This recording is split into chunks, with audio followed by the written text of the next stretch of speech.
Followers of Islam believe that the Quran is a collection of revelations received by the Prophet Muhammad from God about 1400 years ago. They believe that Muhammad was the last of a series of prophets and teachers and messengers that included Adam, Moses, Jesus, Abraham, all names revered by us as well. The word Islam means peaceful surrender to the will of God. The Quran was written at a time when the Muslim people were being driven from their homes, persecuted, and killed. The Old Testament was written at a time when Jewish people were being driven from their homes, persecuted, and killed. And religious scholars will tell you that most Holy Scriptures have stories of war and violence in them. Throughout history, most faiths have used these texts to justify violence. And if there's anyone in this room at this moment who's thinking that I've got it wrong, after church today, pull out your Bible and look up Psalm 137. And you'll see that our own text has passages that can make us uncomfortable. But also, like the Bible, the predominant message of the Quran is of peace and care and loving God, justice, care for the neighbor, care for the stranger.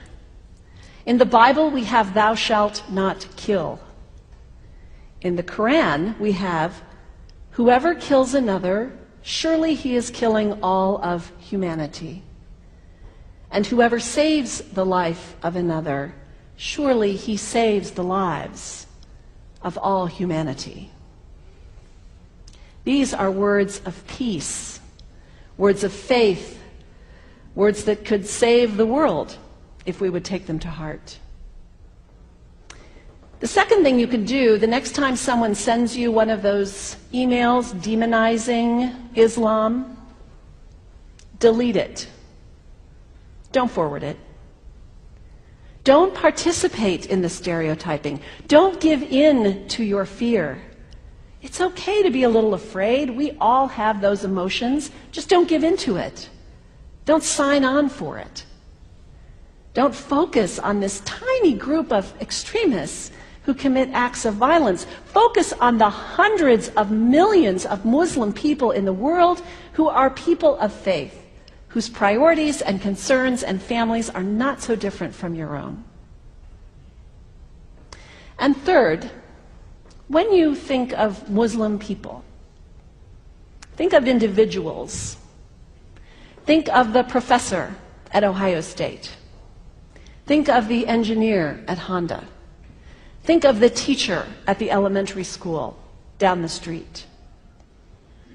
When you think of Muslim people, remember those who died on 9/11, not the hijackers. There was only a handful of them. Remember Mohammed Sunhami Hamandi. He was born in Pakistan. He came to the United States as a small child with his parents. He played high school football. He went to college. He became a part-time ambulance driver. He died, this Muslim young man, on 9/11, trying to rescue people and save lives. When you think of Muslim people, remember Mohammed Salahuddin Cloudhurry. He was a waiter at Windows on the World, which was at the top of the World Trade Center. He died that day. His wife had their baby 2 days later. When you think of Muslim people, remember Rama Salih. She was a woman, 28 years old. Her neighbors described her as fun and outgoing and generous. And she died on American Airlines Flight 11, 7 months pregnant with her first child.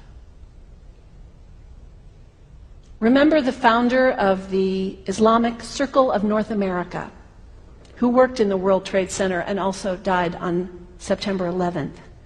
That same group now is giving away tens of thousands of copies of the Quran in response to the campaign about burning the Quran. In the language of their own tradition, they are spreading words of faith and peace and hope. One of the ladies at the 8:30 service this morning said to me after, maybe we should declare September 11th, buy a Quran and read some of it. It is for us to share our message of love and hope and peace, but let us do it with grace and respect and above all, humility. God grant us, as individuals, as a nation, as Christians, the humility for this work.